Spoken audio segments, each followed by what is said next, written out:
Muito bem, pessoal, bom dia. Terça-feira, 10 de outubro, 7h02 da manhã. Estamos começando o Desperta ICL de hoje. Muito bom dia, muito obrigado pela presença de todos. Muito obrigado a quem já está no nosso chat comentando, já está conversando aqui. Já tem muita gente em vários lugares, né? Estamos em viagem. Este programa está sendo feito do nosso estúdio móvel, do hotel, né? Nós temos um estúdio móvel maravilhoso. E então, muito bom dia. Quando eu estou viajando, eu consigo ler os comentários de vocês do chat. Eu acho isso muito legal da viagem. Então vamos lá. Bom dia para quem está em São Paulo, para quem está em Bruxelas, para quem está em Guará, Distrito Federal, Goiânia, pessoal de Santa Vitória do Palmar, Rio do Sul, Maringá, Brasília, Rio de Janeiro, Uberaba, onde mais? Deixa eu catar aqui, tem um monte de gente chegando aí. Muito obrigado pela companhia de todo mundo. Quem está acordando agora, organizando a vida, quem está voltando do trabalho, quem está em outros países e continentes também, né? Em outros fuso horários. Muito obrigado pela companhia de todo mundo. São Paulo, capital, Natal, Criciúma, Santa Catarina. Aliás, Santa Catarina está sofrendo, né? Mais uma vez com enchentes. A gente fez uma cobertura sobre isso ontem.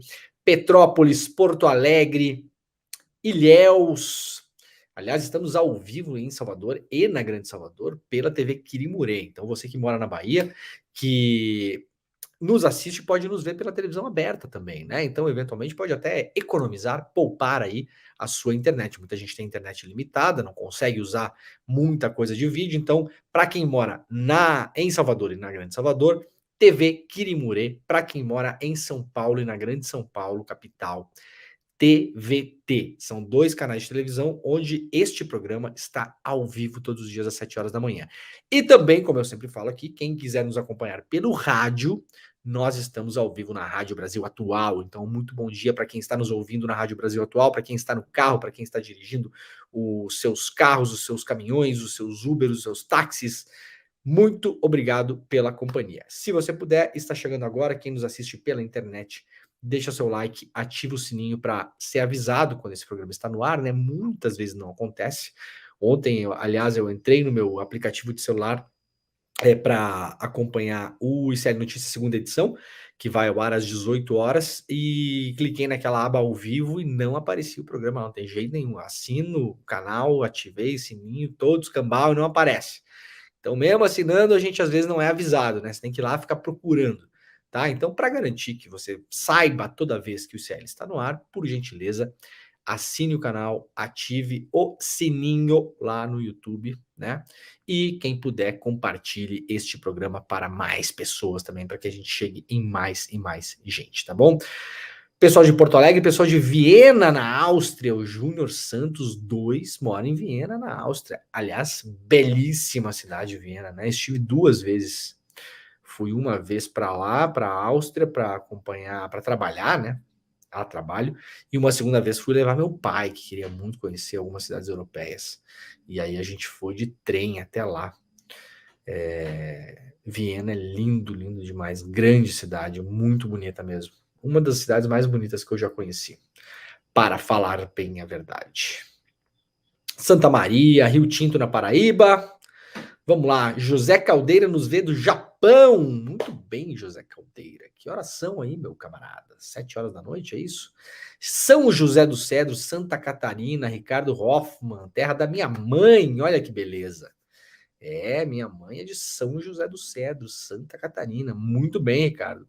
Tiago Oliveira, abraço de Estocolmo, grande cidade também, muito bonita cidade. Estive lá em 2019, se não me engano. Pessoal de Pelotas, Balneário Camboriú, Campo Grande, Marília. Muito bem. Goiás, Candelária, Rio Grande do Sul. Legal, gente. Bom dia de Roma, Maria Margarida Machado. Que legal, né? Eu fico muito feliz que o programa seja um programa que é muito assistido por brasileiros que moram no exterior, né? A gente já viu aqui, só hoje de manhã aqui, né? Áustria, Suécia, Portugal, que mais? Itália, Japão. Que legal. Gente, vamos lá então? Temos bastante coisa hoje. Infelizmente tivemos a notícia, né? Um brasileiro que estava desaparecido, né? Que participou daquela rave que foi atacada no território lá de Israel, né? Esse brasileiro apareceu, foi encontrado morto, né? Essa manhã a informação foi confirmada pelo jornal Globo, a informação já estava rolando desde ontem, né? a possibilidade dela, mas agora foi confirmada pelo jornal o Globo. O brasileiro Hanani Glazer, desaparecido, ou Glazer, né?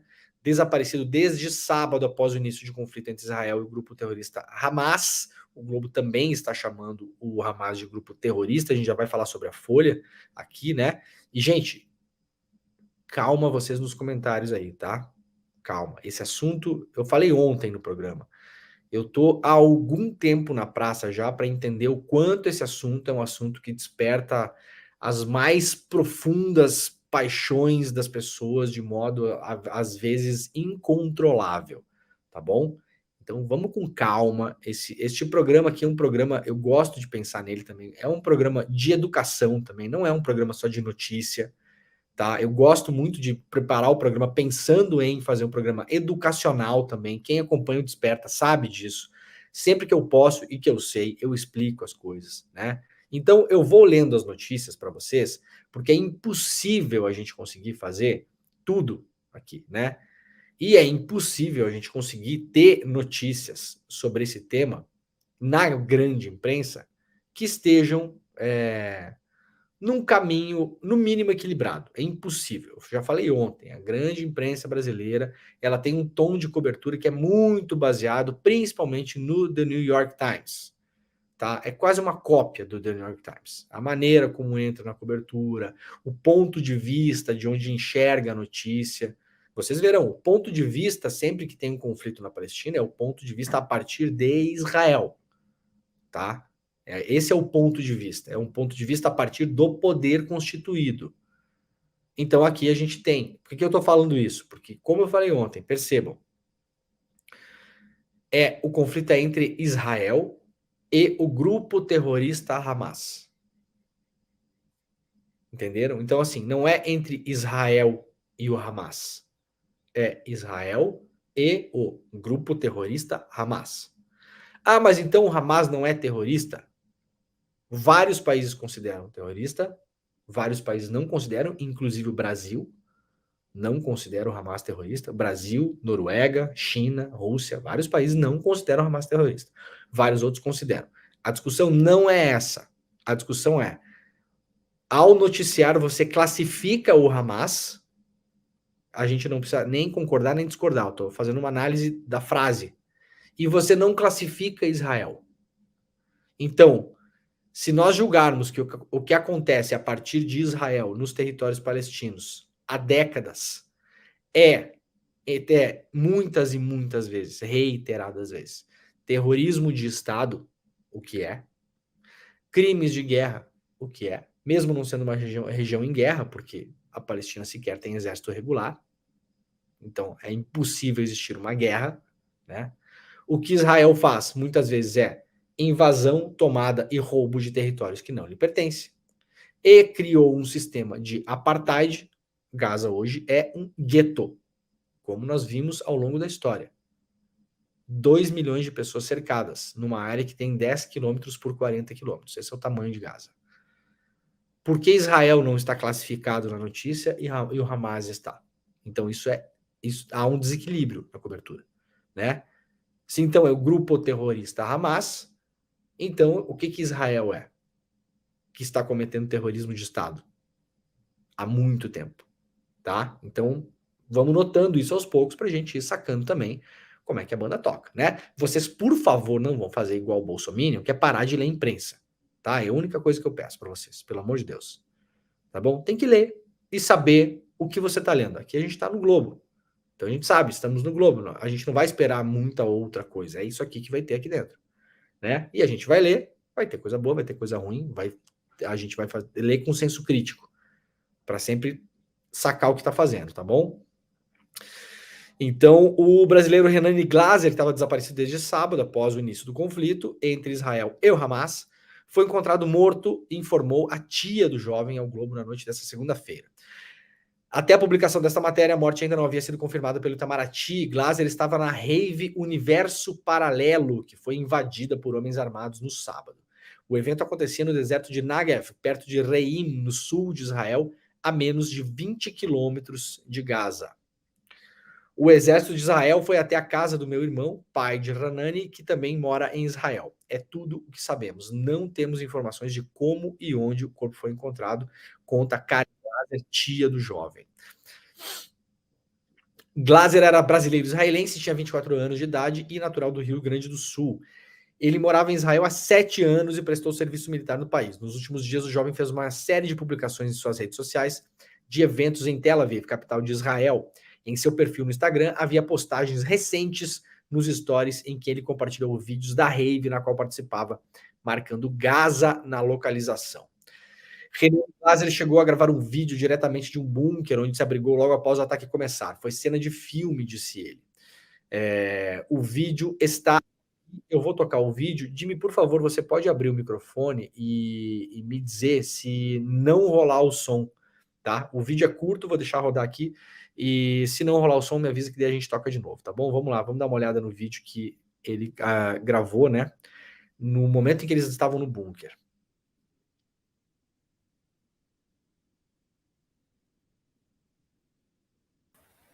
Tá sem áudio, Leandro.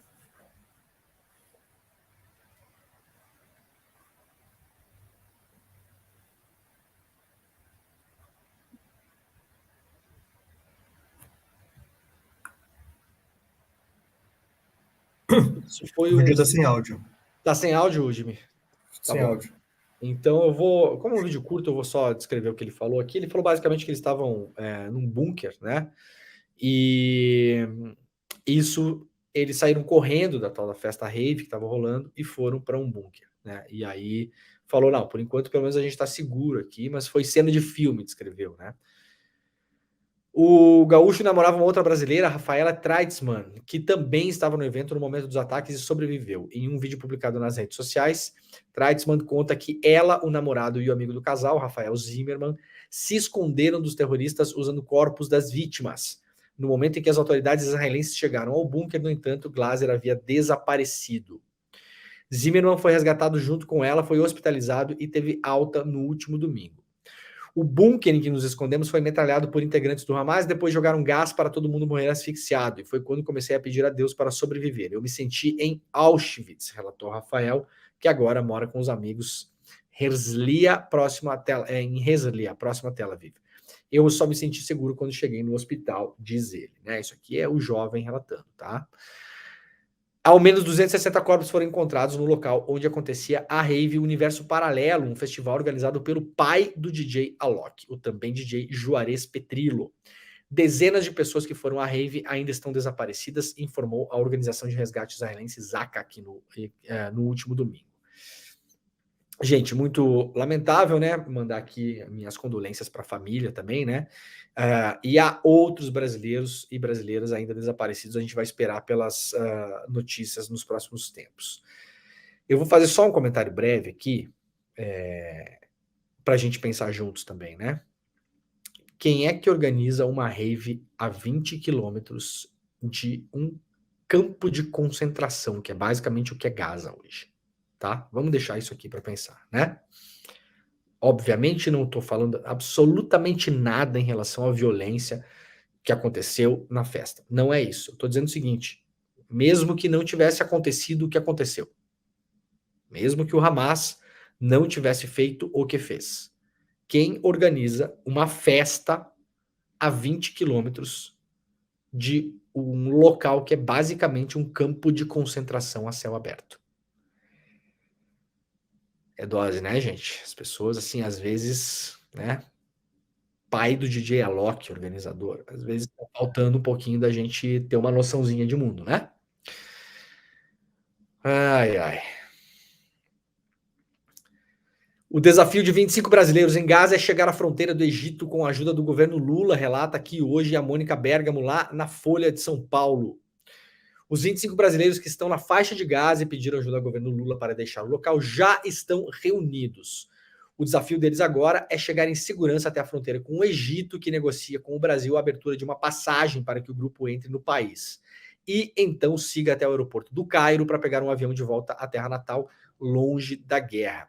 As duas questões aqui importantes, né? Primeiro, que Israel já está bombardeando pesadamente Gaza. Ontem, o primeiro-ministro israelense, o Benjamin Netanyahu, postou inclusive um vídeo dos bombardeios, né? Veja em que mundo nós estamos, né? Um chefe de Estado de um país que se diz democrático, cuja democracia está escorrendo pelas mãos há um bom tempo, inclusive. Esse cara que é um candidato a autocrata, ditador de extrema direita, o Netanyahu, postou esse vídeo ontem aqui, ó. Eu vou deixar sem som porque não precisa, tá? Dê uma olhada nisso. Nós começamos, Israel vencerá. Isso aqui está na conta oficial do Netanyahu. Os prédios sendo arrasados, levados ao solo em Gaza. A gente está vendo as imagens aí.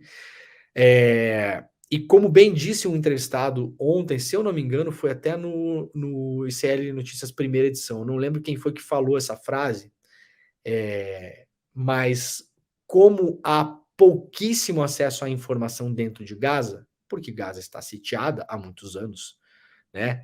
Os jornalistas não conseguem penetrar muito Gaza, você não consegue fazer imagens, é difícil, o sinal de internet é um problema. Então, geralmente as imagens que nós vemos de Gaza, como essas imagens terríveis que foram publicadas pelo Netanyahu, né, como uma espécie de vídeo da vitória, o que é um absurdo um chefe de Estado publicar isso, né? Qualquer chefe de Estado deveria lamentar a guerra, mesmo que esteja combatendo uma, e nesse caso aqui sequer é uma guerra, de novo, a Palestina não tem exército regular, né? Não pode ser uma guerra, né? Mas a gente sempre olha os bombardeiros de Gaza e não porque são filmados de cima, ou de aeronaves, ou de outros prédios, e parece que os prédios estão vazios, né? Então, essas imagens são sempre assim, né? A gente fica olhando, parece que é assim, um lugar onde não mora ninguém. Gente, nesse lugar aqui moram 2 milhões de pessoas.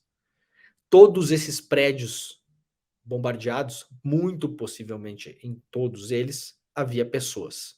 Então, o que basicamente o Netanyahu está publicando são pessoas sendo massacradas por mísseis, com a possibilidade muito gigante de serem civis inocentes.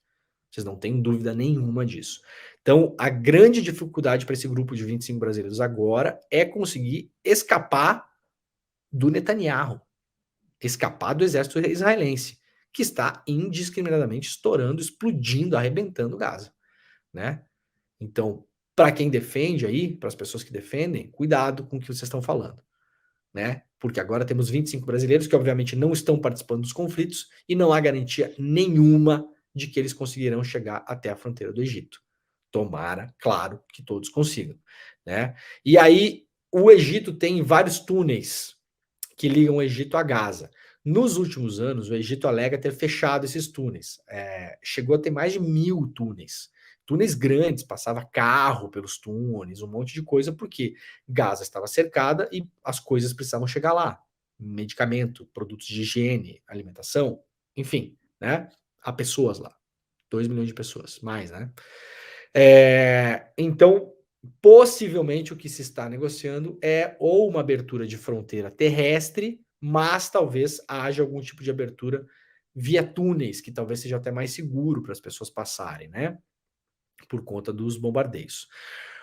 O escritório do Brasil em Ramallah, na Cisjordânia, está em contato com pessoas e organizações de Gaza que se dispuseram a ajudar os brasileiros na primeira etapa da travessia. Os 25 brasileiros viviam em Gaza, ao contrário de boa parte dos brasileiros que estão em Israel, que eram turistas. É um perfil diferente.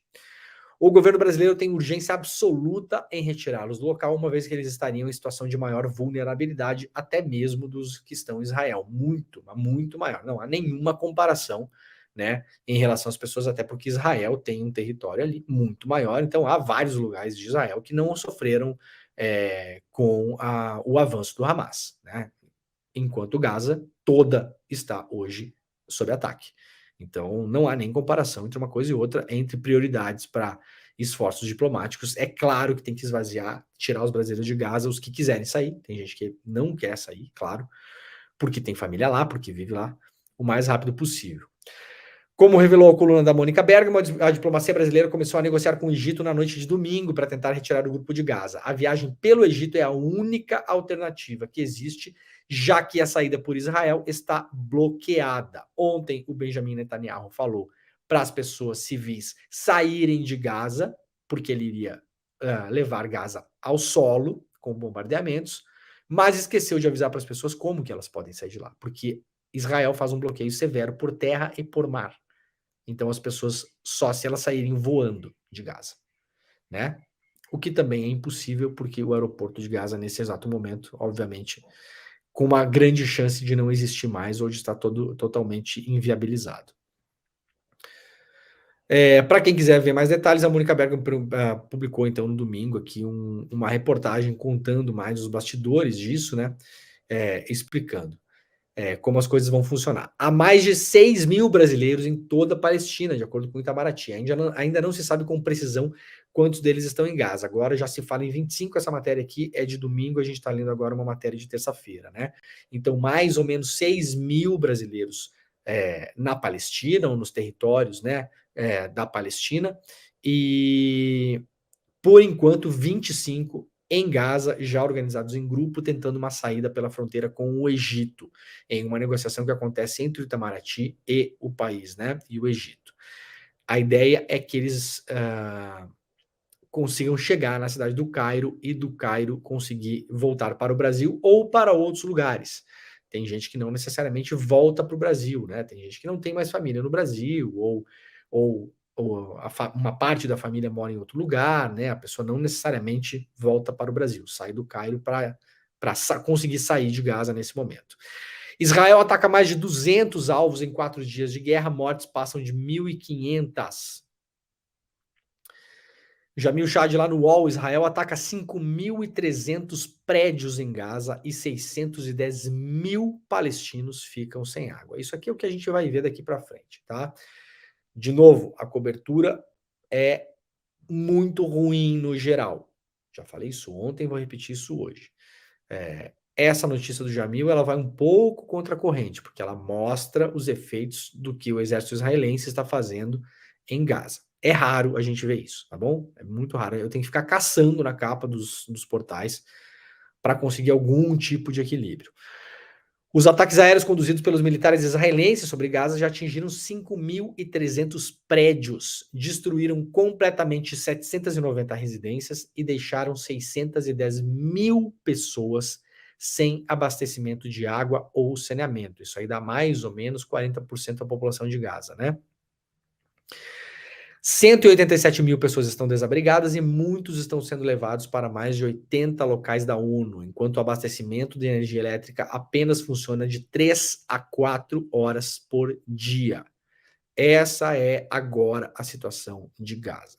Eu vou repetir o que eu falei no programa de ontem. Não é de hoje. Então, quem está caindo de paraquedas, literalmente, nessa conversa, e está dizendo que o exército israelense está fazendo isso agora, neste momento, em represália ao que o Hamas fez, isto é mentira. Isto acontece em Gaza há muitos anos. Racionamento de alimento, de medicamentos, de luz, de água, impedindo as pessoas de poderem entrar e sair, com controle de fronteira rigorosíssimo, para as pessoas poderem entrar e sair dali, e bombardeamentos intensos ao longo de muitos anos. Eu mostrei ontem aqui um vídeo de 2021, muito parecido com esse que o Netanyahu mostrou agora. Gaza sendo arrebentada de novo. Então, isso aqui é uma triste não novidade, tá bom? Isso aqui não começou agora com a tal da guerra, não. Isso aqui é o padrão do exército israelense em cima de Gaza. Este é o padrão, é a norma, é o normal, tá bom?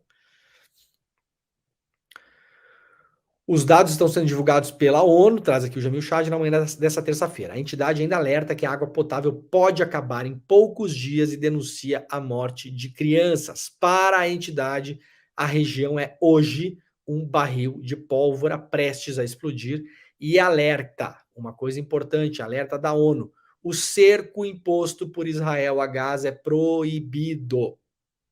Proibido.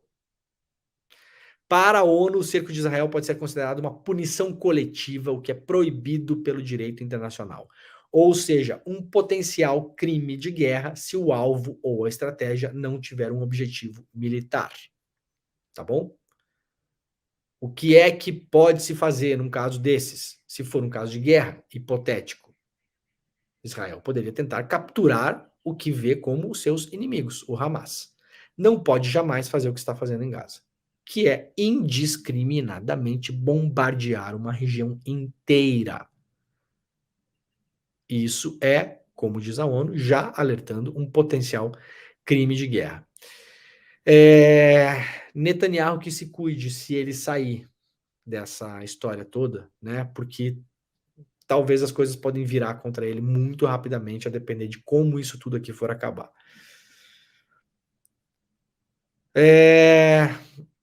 Mais brasileiros desaparecidos, né? Nós vamos te achar, diz irmã de brasileira desaparecida em Israel. A irmã de Bruna Valeanu, que está entre os brasileiros desaparecidos após os conflitos em Israel, disse que ligou para hospitais em busca de informação, mas que continua sem notícias do paradeiro da brasileira. Flórica Valeanu escreveu nas redes sociais que a irmã estaria no Festival Universo Paralelo, realizado neste sábado, no deserto sul de Israel. De acordo com o jornal The Times of Israel, ao menos 260 corpos foram encontrados no local de ataque. O evento foi interrompido, etc. Ela pede que quem tiver informações de Bruna entre em contato com a família, que não tem notícias da jovem desde o sábado. Não vou sossegar, meu amor, minha querida irmãzinha Bruna. Nós vamos te achar. Te amo muito, minha amiguinha, minha eterna neném, foi o que ela postou, né? A irmã dela. A Bruna nasceu no Rio de Janeiro e mora atualmente na cidade de Petah Tikva, deve ser assim, né? Perdão aí, pessoas, porque eu obviamente não falo, né, a língua. Ela atuou como instrutora de tiro nas Forças de Defesa israelenses entre agosto de 2018 e agosto de 2020. As informações estão disponíveis em sua página do LinkedIn. Muito bem. Folha passa a tratar o Hamas como organização terrorista. A Folha passa a designar em seus textos noticiosos o grupo palestino Hamas como uma organização terrorista. Segundo o manual de redação da Folha, a palavra terrorista deve ser usada para qualificar quem pratica violência indiscriminada contra não combatentes, a fim de disseminar pânico e intimidar adversários. É o caso dos integrantes do Hamas, que no último sábado iniciaram uma série de ataques contra alvos civis em Israel. Vamos fazer o seguinte? Vamos voltar para cá. Notícia do Jamil Chad. Vamos descer um pouco e vamos ler o que diz o Escritório de Coordenação Humanitária da ONU sobre o que Israel está fazendo em Gaza neste exato momento. O Escritório de Coordenação Humanitária da ONU diz que a água potável pode acabar, porque há um cerco contra uma região inteira pelo exército israelense, então não vai acabar a água só na casa do militante do Hamas.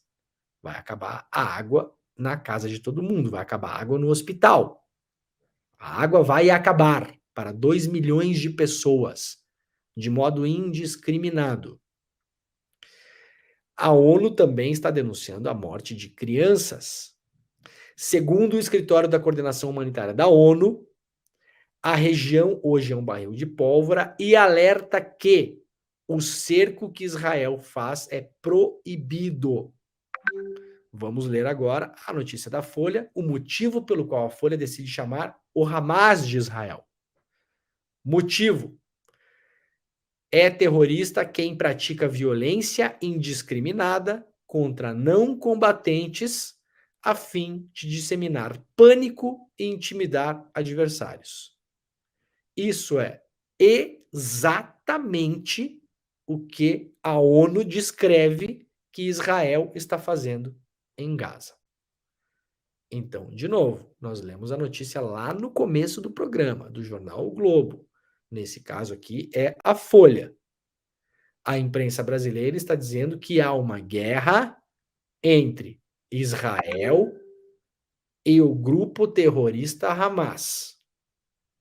A Folha agora está justificando por que passará a chamar o Hamas de terrorista. O motivo da justificativa da Folha é exatamente a mesma coisa que Israel está fazendo em Gaza, segundo a ONU. Não é a minha opinião. Eu acabei de ler aqui o que a ONU está falando sobre as ações de Israel em Gaza. ilegais, possíveis crimes de guerra. Então fica a dúvida se o manual de redação da Folha permite também que o jornal chame Israel de Estado terrorista. Por quê? Porque, segundo a ONU, hoje Israel está cometendo, e aqui eu pego a aspa do manual de redação da Folha, prática de violência indiscriminada contra não combatentes, a fim de disseminar pânico e intimidar adversários. Tá bom? Vejam, eu não dei a minha opinião em nenhum segundo aqui. Eu estou lendo o que a ONU está falando sobre as ações de Israel em Gaza e lendo a justificativa da Folha para chamar o Hamas de terrorista.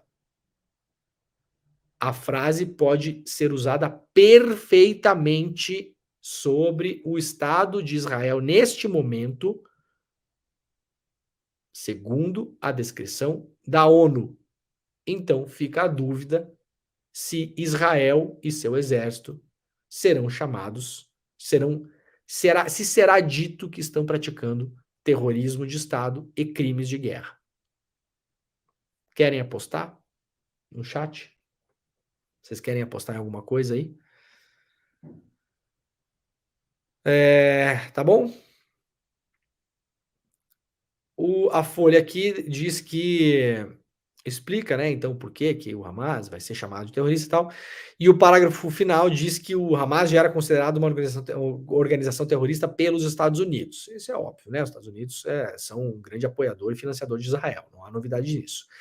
E de novo, gente, eu não estou dizendo que esses caras são terroristas ou não são terroristas. Para mim, o que foi praticado ali, sequestros civis, aquela coisa toda que foi feita ali, tirando o que foi ataques do Hamas contra soldados israelenses, porque isso não é terrorismo, tá? Na minha opinião, não é terrorismo. Se você tem um movimento de resistência que vai atacar soldados de um exército que está colocando a região onde você mora sob cerco, isso não é terrorismo. Agora, ataque a civis, sim. O que aconteceu ali são atos de terrorismo praticados pelo Hamas. Tá bom, gente? Uma coisa... A complexidade disso aqui é imensa. Tá? E eu sempre falo, a gente não pode maquiar a realidade porque ela tem que ser contada do jeito que ela é. Isso em nada diminui a responsabilidade de Israel. Nada. O terrorismo que foi praticado pelo Hamas contra civis que estavam ali, inclusive brasileiros, que nós vimos, né? Ele hoje, inclusive para a população de Gaza, é praticamente a única opção que restou, já que a política acabou nesse conflito. Não existe mais a política nesse conflito. E isso foi alimentado e influenciado pelas decisões de quem detém o poder na região. Quem é que detém o poder na região? É Israel. Tá bom? Mas a Folha aqui, eu vou só conferir porque eu não vi. Ela diz que os Estados Unidos... não tem. Ela diz que os Estados Unidos chamam o Hamas de grupo terrorista, mas ignora que o Brasil, por exemplo, não chama. É um argumento interessante, né? Por que os Estados Unidos chamarem o Hamas de movimento terrorista importa para a Folha, que é um jornal editado no Brasil em língua portuguesa e distribuído apenas no Brasil? O Brasil não classifica o Hamas como terrorista, por exemplo. Por que a opinião dos Estados Unidos é a opinião que vai balizar o que a Folha diz sobre um grupo? De novo, qualquer um de nós aqui pode chamar o Hamas de terrorista, sim ou não. Há países que falam sim, há países que falam não. Há países que falam mais ou menos, inclusive. Sabiam? Inclusive a Grã-Bretanha, a Inglaterra. Pode mudar isso agora, mas não considera o Hamas um grupo terrorista. Considera o braço armado do Hamas terrorista. Faz uma separação, porque o Hamas também é um partido político e também atua em projetos de caridade. Né? Essa é a tríade do Hamas ali. Né? Então, a Grã-Bretanha, por exemplo, e outros países consideram o braço armado do Hamas terrorista. Vejam como a situação ela não é tão simples. O Brasil não considera o Hamas terrorista de modo nenhum. Por quê? Porque a ONU não considera o Hamas terrorista. A ONU não considera o Hamas um grupo terrorista. A Folha vai passar a chamar de organização terrorista. A ONU não considera o Hamas uma organização terrorista. E o Brasil tem uma tendência a seguir o que é votado na ONU nesses casos. Então, o ISIS, o Boko Haram, o Talibã, né, o Estado Islâmico e tal, esses movimentos todos que são considerados terroristas pela ONU, o Brasil também os considera terroristas. O Hamas não está entre eles. Surpreendeu muita gente agora, né? Muita gente não sabia disso. Então agora a Folha, usando a opinião dos Estados Unidos, vai considerar o Hamas uma organização terrorista. Isso está em desacordo com o que o Brasil considera e com o que a ONU considera. Vários países não consideram, já falei aqui. A China não considera, a Rússia não considera. Ah, mas é a China e a Rússia. Muito bem, a Noruega também não considera o Hamas uma organização terrorista. Não considera. Então é complexa a situação. Quem achar que vai explicar essa história com 2 tweets e vai dar aquela caçadinha de like, vai se dar mal e vai informar mal as pessoas. Vamos lá para os camaradas da revista Fórum. Barril de pólvora. ONU diz que cerco de Israel a Gaza é proibido pelo direito internacional. O alto comissário para os direitos humanos da ONU, o Volker Türk, divulgou um apelo urgente nesta terça-feira para que os países de todo o mundo ajudem a neutralizar o barril de pólvora que se transformou o conflito entre o Estado de Israel e o Hamas em Gaza. Estamos diante de uma situação explosiva de um barril de pólvora. Sabemos como isso se desenrola repetidamente, diz a ONU. O que eu estou falando aqui, isto não é novidade. E uma perda de vidas israelitas e palestinas e um sofrimento incalculável infligido a ambas as comunidades. O Alto Comissariado da ONU ainda ressaltou que o cerco total a Gaza, que foi imposto por Israel ontem, Gaza está cercada há quase 20 anos. Mas ontem Israel decretou um cerco total em termos de léxico militar, né? É um cerco de fato, né? Um cerco de fato. Você transfere parte do seu exército para uma área e a cerca, né? Então, assim, é um cerco militar agora de fato, tá bom? Não que antes não fosse cercada, Gaza está cercada há muito tempo, mas agora é um movimento de guerra, né? Porque Israel declarou guerra contra o Hamas, né? O cerco total privando a população palestina de água, comida, gás e energia, anunciado pelo Ministério da Defesa de Israel, Yoav Gallant, fere, segundo a ONU, o direito internacional. A imposição de cercos que ponham em perigo a vida de civis, privando-os de bens essenciais à sua sobrevivência, é proibida pelo direito humanitário internacional, disse o Alto Comissariado. Segundo a ONU, quaisquer restrições de circulação de pessoas, de bens e para implementar um cerco devem ser justificadas por necessidade militar ou podem, de outra forma, constituir o que se chama de punição coletiva, o que é proibido. Proibido. Você não pode... Gente, a gente tem situações como essa no Brasil, tá? Eu não estou comparando, mas para a gente entender, vamos trazer para cá um pouco. Se você tem uma área na sua cidade e nela está instalado um grupo criminoso, por exemplo, uma milícia, tá bom? Tem uma milícia instalada em um bairro da sua cidade. Vocês imaginem que essa milícia, eventualmente, eu não estou comparando aqui Israel e Hamas, nada disso, eu estou trazendo para a gente aqui tentar entender o argumento da ONU, tá? Imaginem que essa milícia, ela sai do bairro e ataca uma rua de comércio na cidade e depois volta para dentro do bairro para se proteger. Vocês imaginem se a polícia da cidade, do estado, cercasse o bairro todo, impedindo que todas as pessoas pudessem sair de lá, tá bom? Cortasse água, luz, gás, telefone, internet, suprimento de comida, de produtos de higiene básica e de medicamentos de todo o bairro, cercasse o bairro e começasse a bombardear o bairro com um helicóptero. O que é que vocês diriam? Ah, mas os milicianos... Não é assim que as coisas funcionam. Isso é ilegal, segundo, inclusive, as leis de guerra. Ilegal. Ninguém em sã consciência admitiria uma situação dessas no Brasil. De novo, não estou comparando, eu estou trazendo para uma realidade nossa, exemplificando para que a gente possa entender. Esse cerco seria completamente ilegal. E as pessoas que autorizaram esse cerco seriam punidas, deveriam ser punidas, em tese, né? De acordo com o alto comissário, então, a ação do Estado de Israel vai agravar seriamente a já terrível situação humanitária e de direitos humanos em Gaza, incluindo a capacidade de funcionamento das instalações médicas, especialmente à luz do número crescente de feridos. O direito internacional humanitário é claro, a obrigação de tomar cuidado constante para a população civil e os bens civis continua aplicável durante os ataques, mesmo em guerra. Segundo informações recebidas pelo Gabinete de Direitos Humanos da ONU, o bombardeio promovido por Israel atingiu grandes torres residenciais na cidade de Gaza e outros edifícios residenciais também, escolas e instalações de agências de ajuda humanitária, obras da ONU e também hospitais, resultando, obviamente, em mortes civis. Tirker afirmou ainda que os civis nunca devem ser usados como moeda de troca e condenou a ação do Hamas de sequestrar civis israelenses para serem usados como reféns. Apelo aos grupos armados palestinos para que libertem imediatamente e incondicionalmente todos os civis que foram capturados e ainda estão detidos.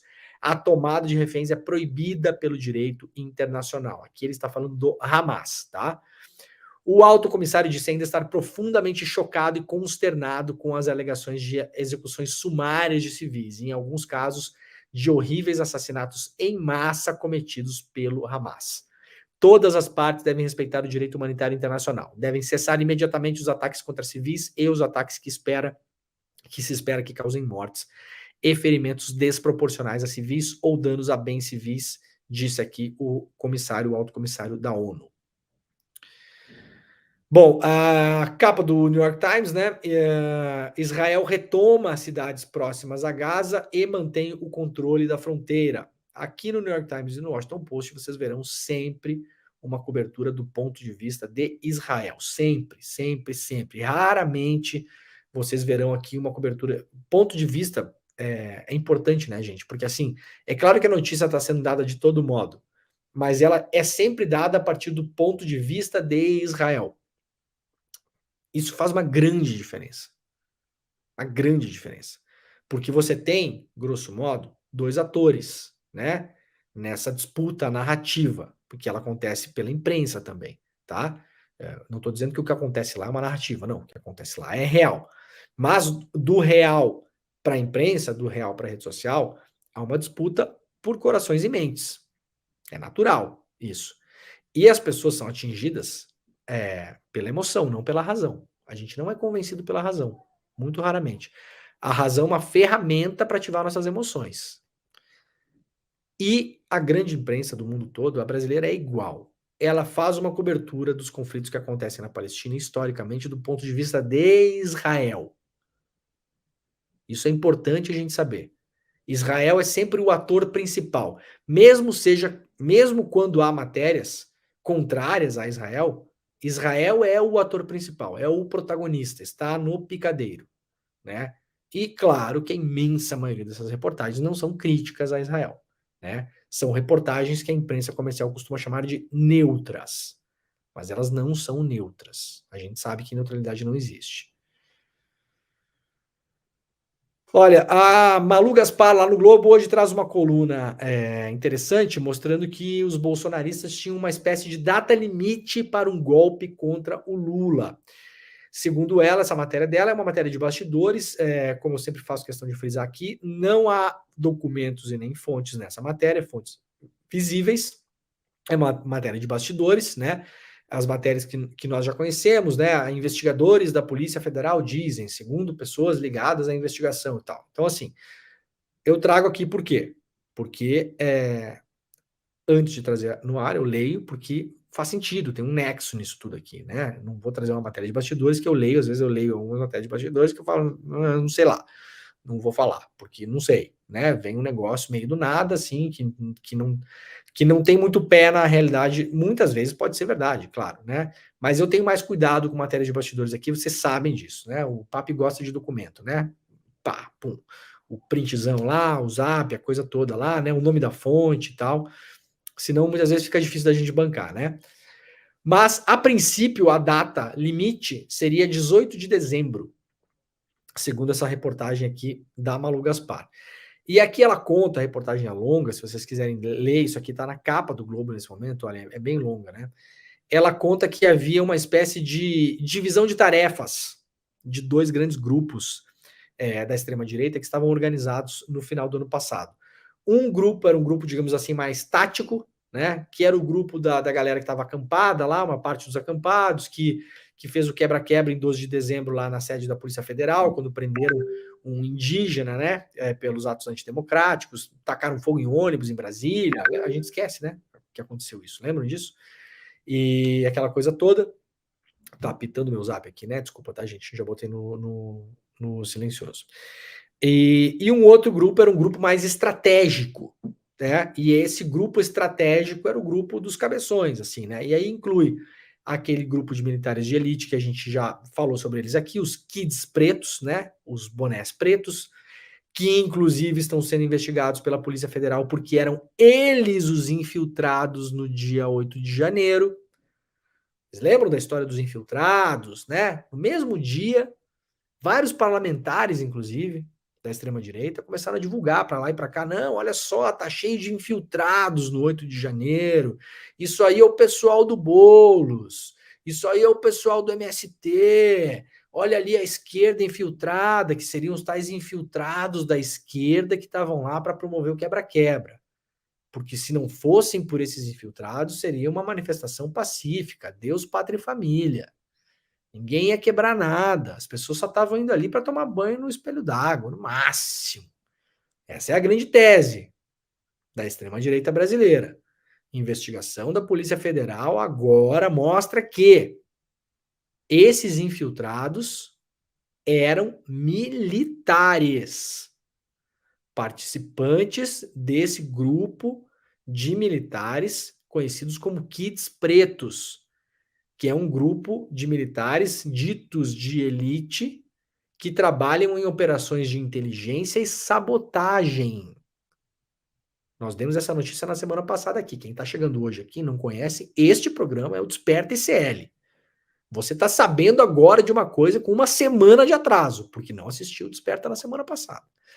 Tá bom? Então fiquem de olho. E agora a Malu Gaspar coloca mais algumas peças, né, nesse quebra-cabeça, mostrando que esse outro grupo, esse grupo estratégico, era de fato um grupo formado por civis e militares, entre eles Anderson Torres, Braga Neto, né, essa galera toda, que tinha uma data limite, né, para um golpe contra o Lula, para impedir que o Lula assumisse. E essa data limite, segundo a informação da Malu Gaspar, seria 18 de dezembro. Por que 18 de dezembro? Porque a diplomação foi no dia 19.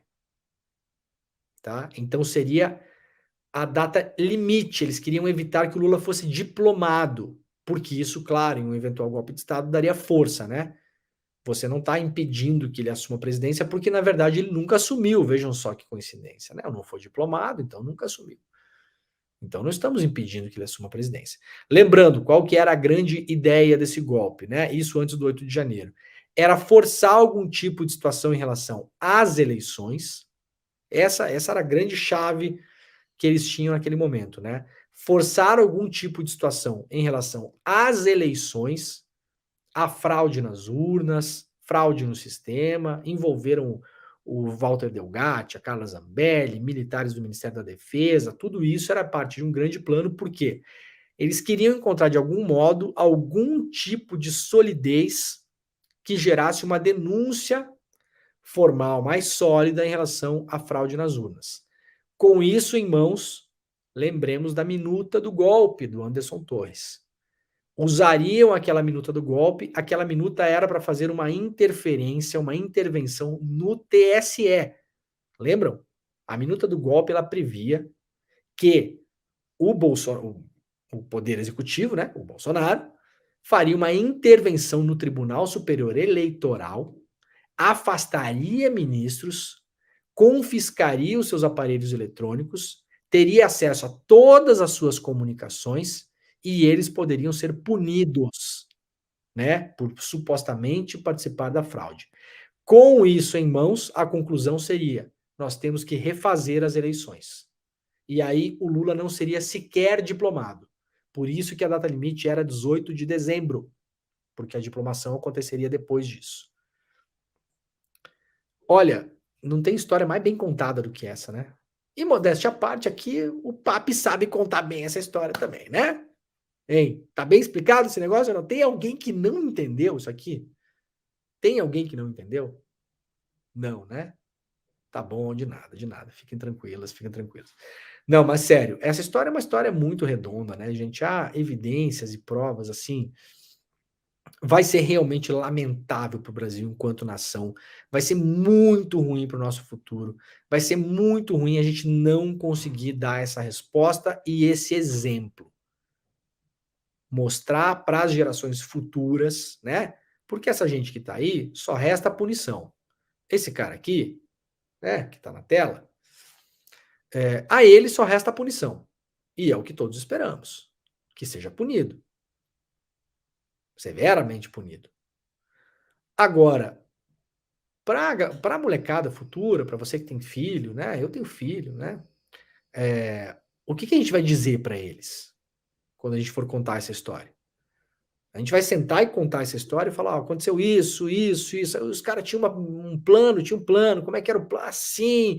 E o que fizeram antes? Ah, meu filho, 2 anos antes, num 7 de setembro, a Marinha colocou tanques nas ruas, em Brasília, supostamente para entregar uma carta de convite para o Bolsonaro. Tá, mas o que aconteceu? Aquele era o dia da votação do voto impresso no Congresso, então os tanques passaram na frente dos deputados.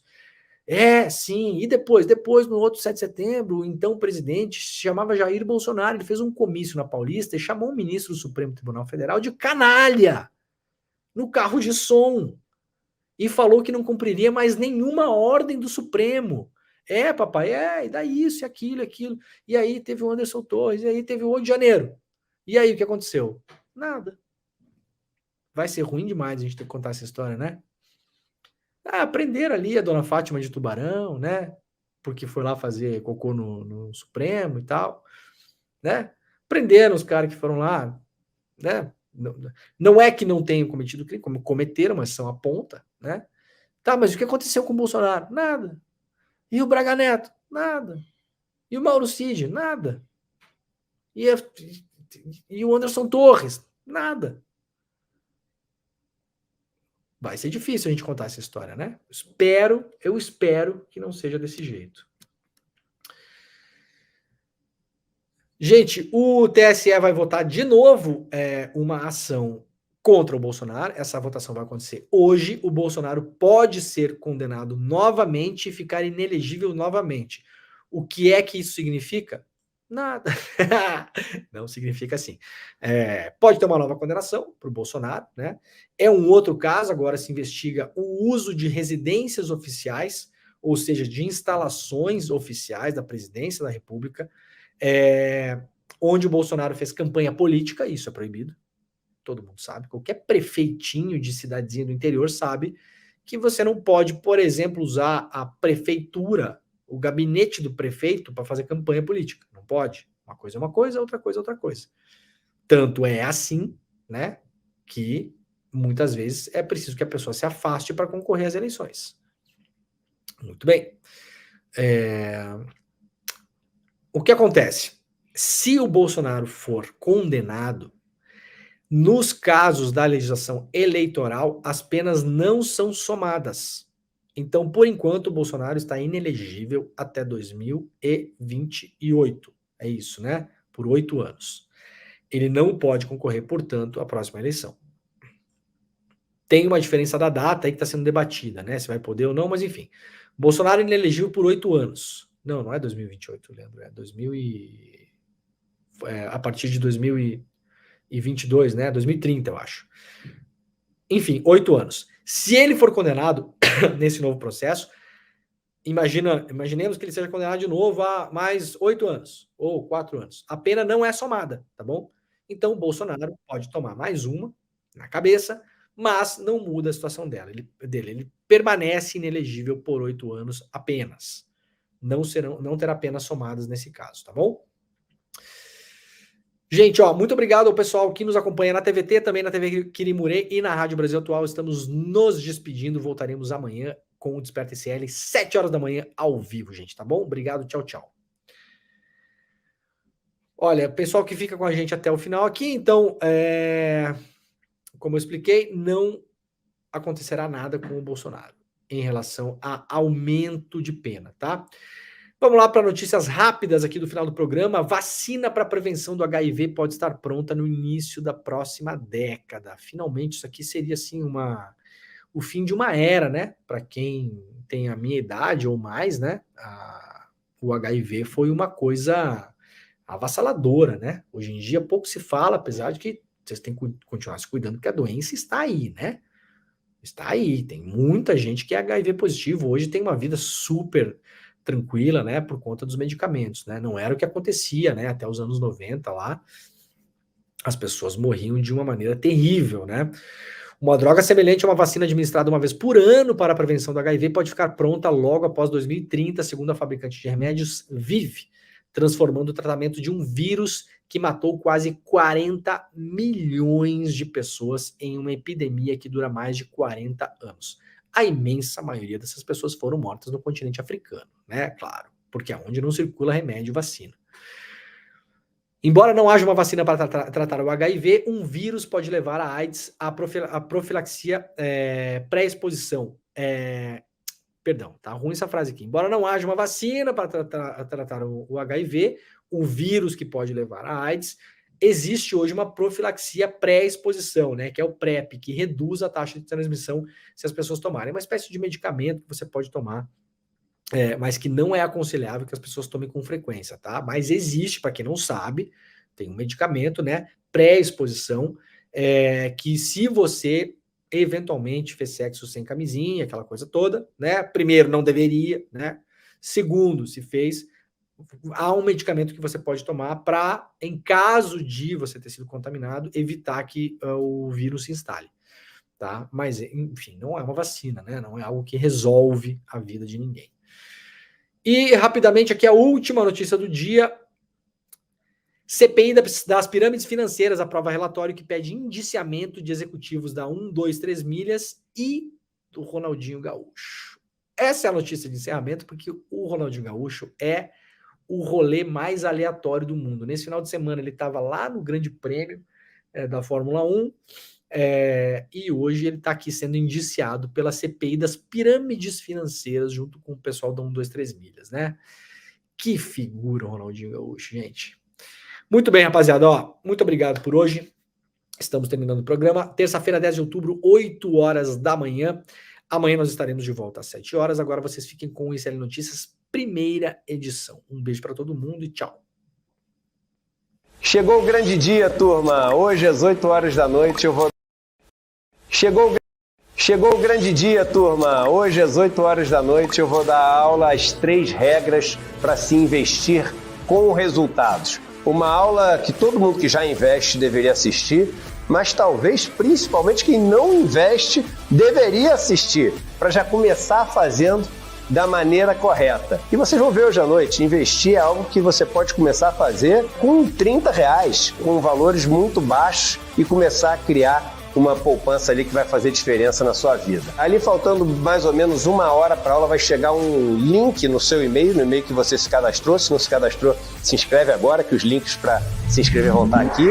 Mas faltando 1 hora vai chegar um link para você poder assistir a aula. Fica atento naquela caixa spam, lixo eletrônico, outros, porque às vezes chega lá também. Aí é só clicar, entrar na sala de espera, aproveitar para chamar os amigos e amigas e depois curtir o aprendizado que vai rolar, tá bom? A gente se encontra hoje à noite.